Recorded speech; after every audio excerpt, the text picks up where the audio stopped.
Welcome to Small Business Casual, where we focus on designing sustainable, cozy, and thriving businesses tailored to your life, not the other way around.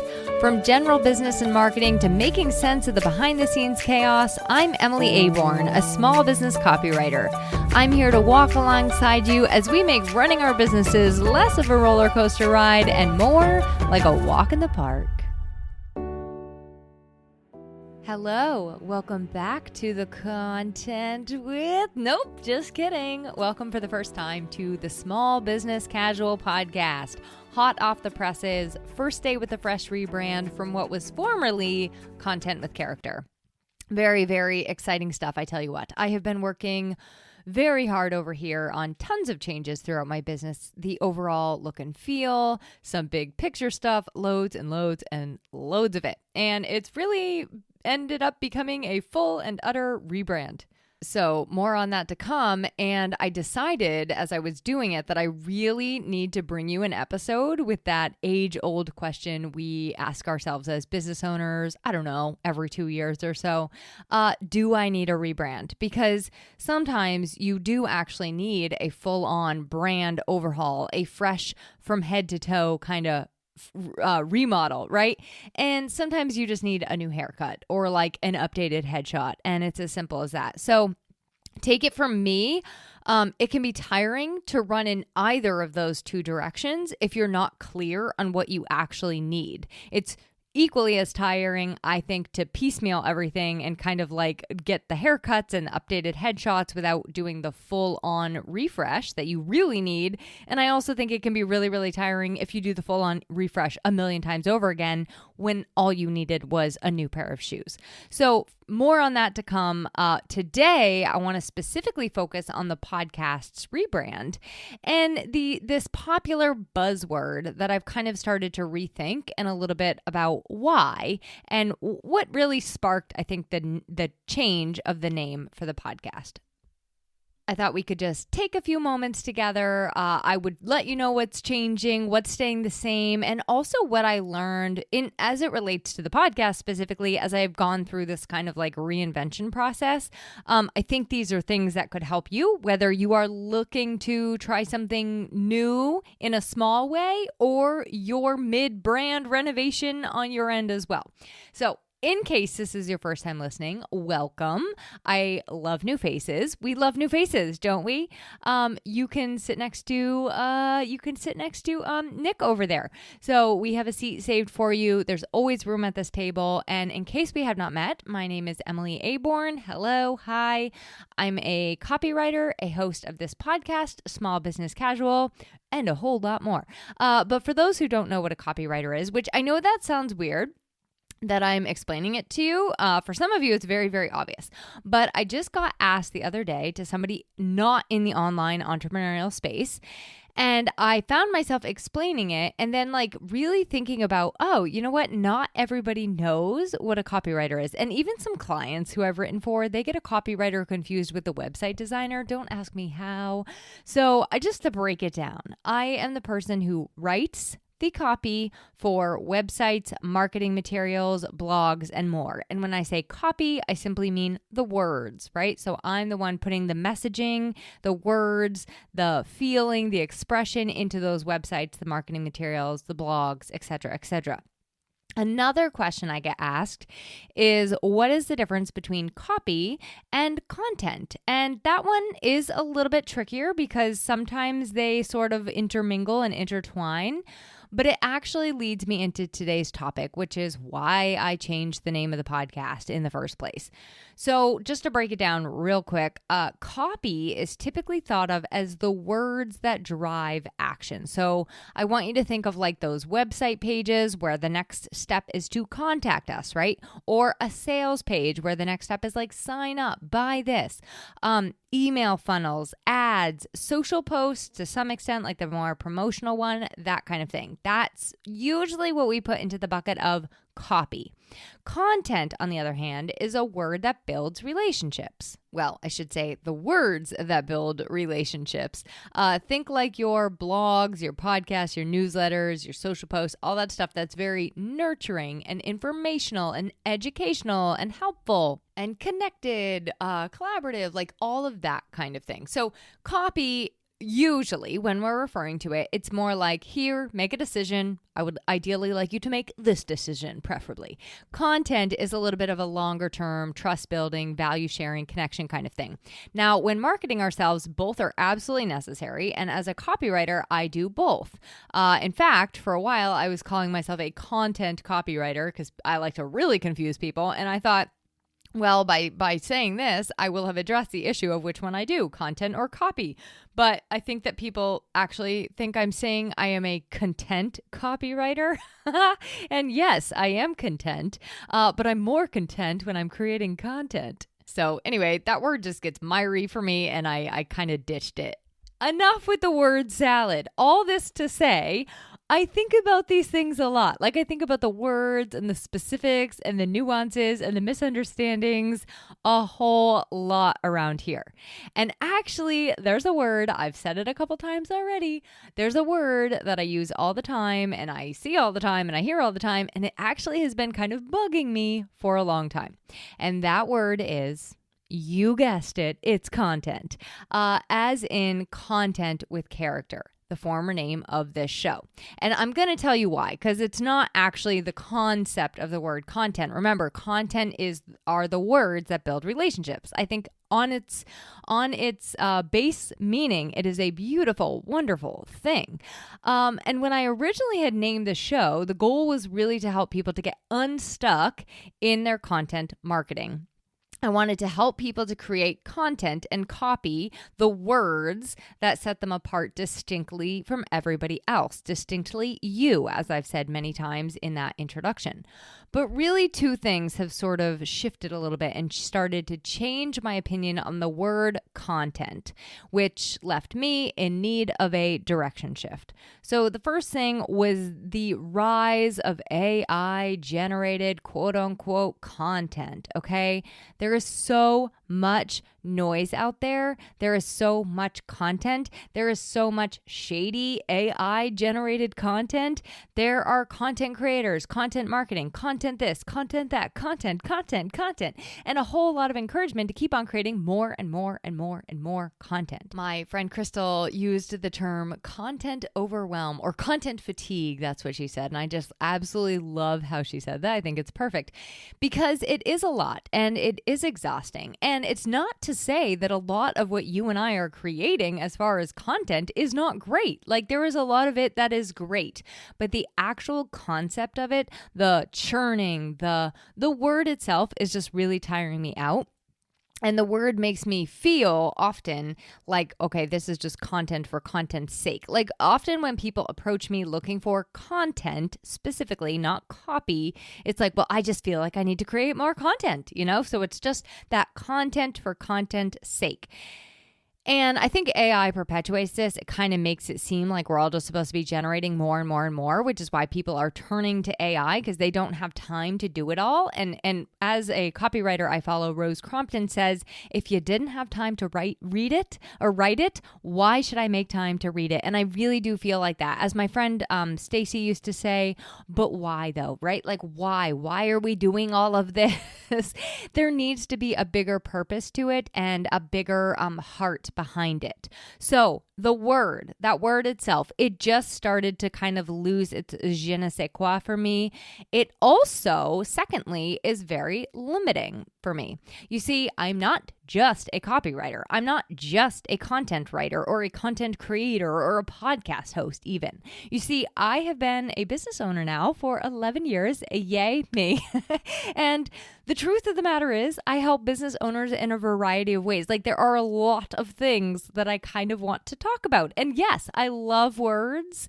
I love helping with content marketing and messaging and copy. Those are always going to be my main focuses in my business.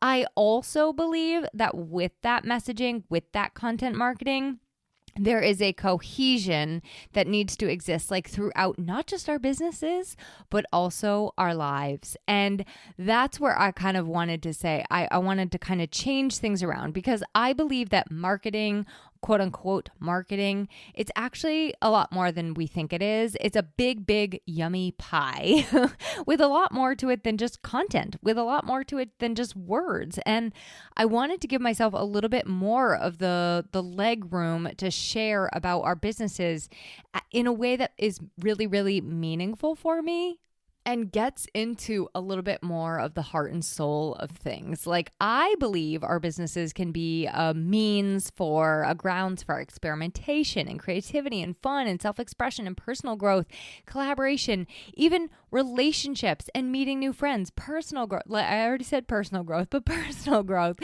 I really want to open up this perspective that, like, when we are evolving in our business, we can also have it be evolving alongside us so that it works with our entire life. And in doing so, it can really bring more contentment, more meaning, more purpose, more fulfillment to our lives. So my goal is for myself and also for you to help us build sustainable, thriving, and like also super cozy small businesses that don't feel stuffy, they don't feel too buttoned up, and they help us really achieve our goals, but they also give back to us as much as we are giving them and pouring into them. So that's my thoughts on the word content. All that from one word.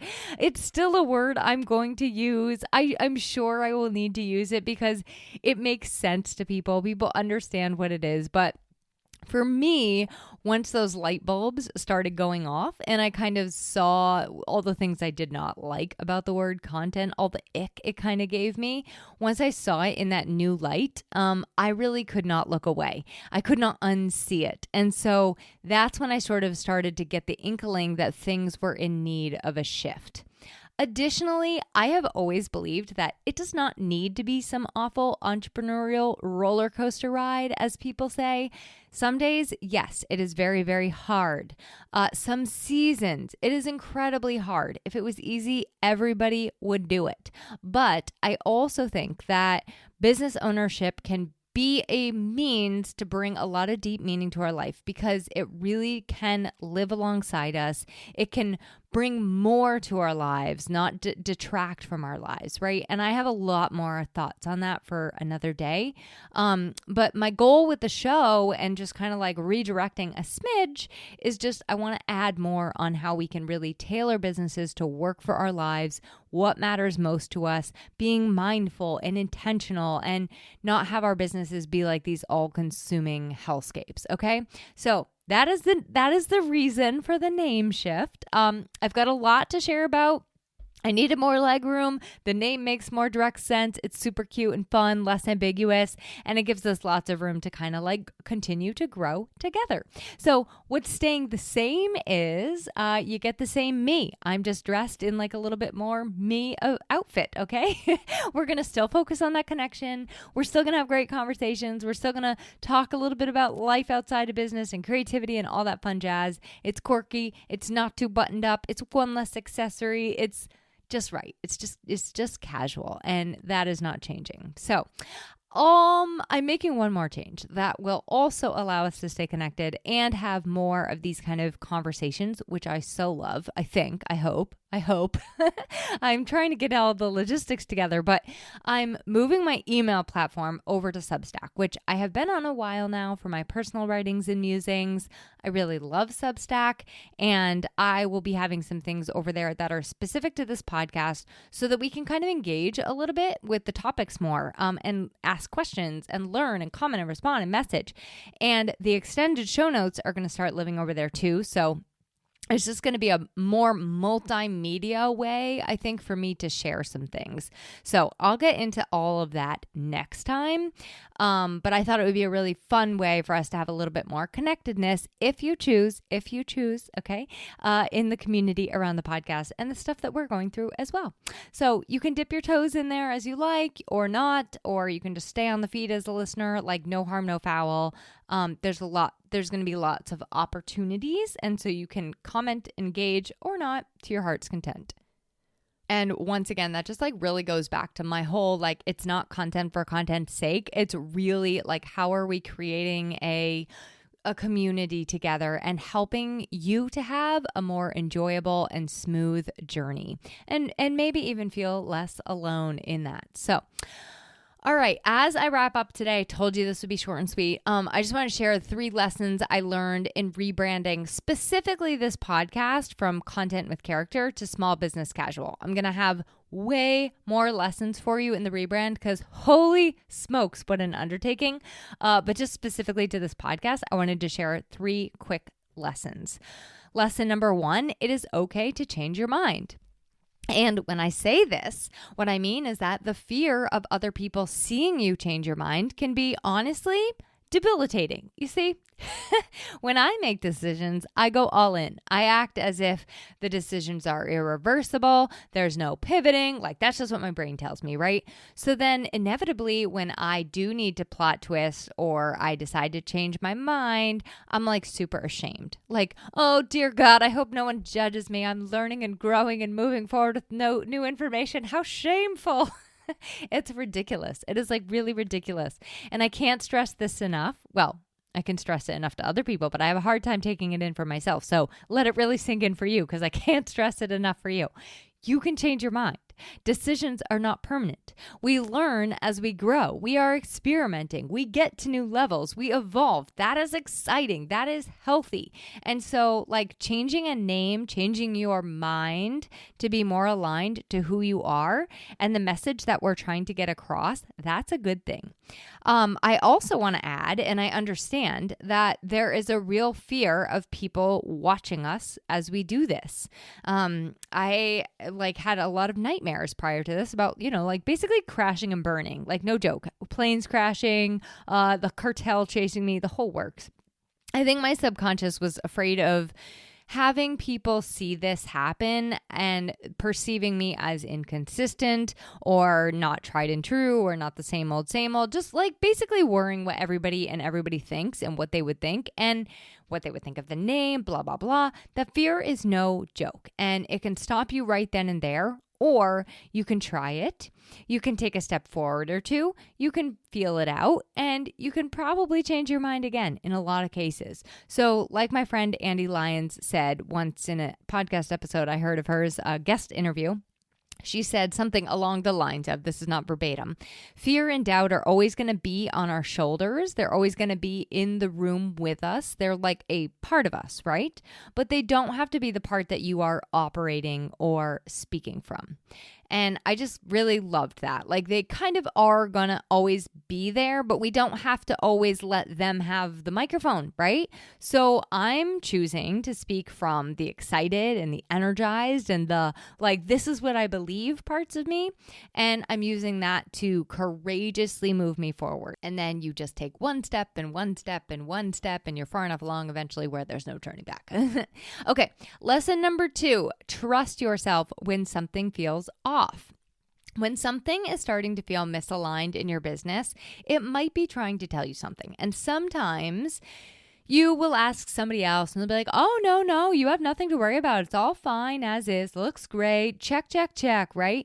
But listen, if you feel like something is off, if you feel there is a discrepancy there, or you're not, here's another one. If you're not being like 100% genuine in some way, I would take a minute and listen to that and ask yourself what's going on. Trust yourself. Look closer and ask yourself why. Sometimes this is the overthinking part of you or the doubting part of you, and it is really important to look closer. It may be something teeny tiny, minor, right? You got the wrong haircut, you got the wrong shoes, wrong outfit, you need a new headshot, new LinkedIn bio, whatever. But it also might be something more, something bigger. And so when those signals are telling you something's not working, no matter what that may be, pay attention And then start determining like what that means for you. How will I get back into congruency with myself and with my business? I can say that when I first noticed that something was off, I tried to ignore it. And eventually ignoring things got harder and harder and harder. I mean, I was in like a total and utter rut. Some days I'm like, I can't even post. Like I am so ruddy right now. Probably no one noticed but me, but trust me, it was real rut-like over here. So trust yourself when something feels off and then really start to determine what needs to happen in order to get back into that state of congruency. And then lastly, lesson number 3, change can be scary. Don't let that stop you. Change is scary most of the time. It sucks. It can throw you off. It can take forever. And it's also well worth it when it is moving you in the direction of where you are growing. I recently went to get an oil change at my mechanic and I was 3 minutes early to my appointment, but I ended up being 7 minutes late. Here's why. I pulled into my car place and it was non-existent. Like, bye-bye, no sign, nobody in the parking lot. I had no idea of this, but they had moved 10 minutes down the road. So I'm now 7 minutes late, right? When I pull into the new facility, it was big. It was modern. It was nice. It was fancy. It was kind of scary. I didn't even know how to pull my car into the service bay. And so like, I remember walking in, I'm very flustered at this point, and I was just like, no more changes, you guys, no more changes.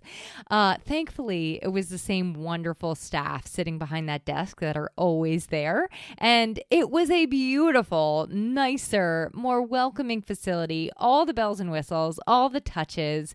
And in the long term, this is going to improve our experience so much more as customers. It's going to improve their capacity to be able to handle the demand that they have. So this is obviously a very dumb, simple example, but change can be discombobulating and scary and hard to map out, hard to figure out the next steps. And it's not just for you. It can be scary for other people too. Some people don't like it at first, right? It can take a lot more time than you think to make the change. I started this, for the record, back in April. The idea came to me back in January. Now it's September, okay? So, however, I will say, when it is taking a long time, there is actually quite a gift in that. There is beauty in a long change runway because you're able to learn a lot more through the process. You take it at a pace that allows it to unfold with a lot more meaning and intention and strategy. And I think you really get connected to the whole entire change as it's unfolding. And for me, that has been a really, really wonderful timeline. So, lesson number 3, change is scary, and it's super worth it when it moves you into the direction of growth. So that is it. First episode of Small Business Casual under our belt. Yay us. To recap, what is changing is the name, a little bit of the feel and focus, the overall like creative direction. Second, we're adding that Substack for interaction, comments, episode notes, yada, yada, yada, whatever you choose. And we're also going to be kind of opening up to just more than just content marketing and giving ourselves more leg room as we grow as small business owners throughout our lives. What is staying the same? Me, same values, same terrible sense of humor, same goofball behind the service desk over here, my voice, my personality, my desire to help small businesses really, really grow. That is all not going anywhere. So sorry if that was like the only part you didn't like and you're like, no, it was really all about the name, content with character, and the cover art for me. So sorry if that's you. So sad, but it's been nice.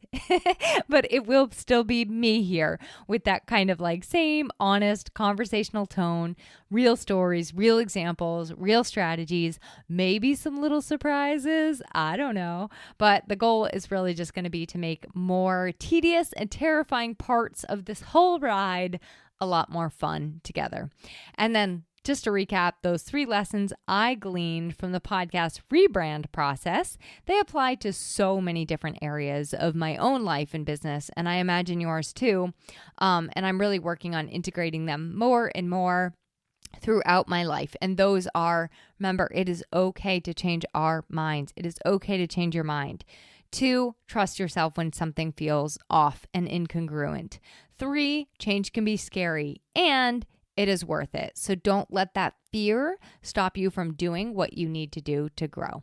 And on that note, I will officially chat with you next week. We're going to get into what to do when your business starts to take over your life. Well, I'll give you some ideas anyway to help you get a little more balanced. Thanks for joining me on this week's episode of Small Business Casual. If you want more business advice that's a little quirky, not too buttoned up, one less accessory, and just right, visit my website, emilyaborn.com, and connect with me over on Instagram @EmilyAborn. I'll be here, cozy slippers in hand, to help you design a business you love.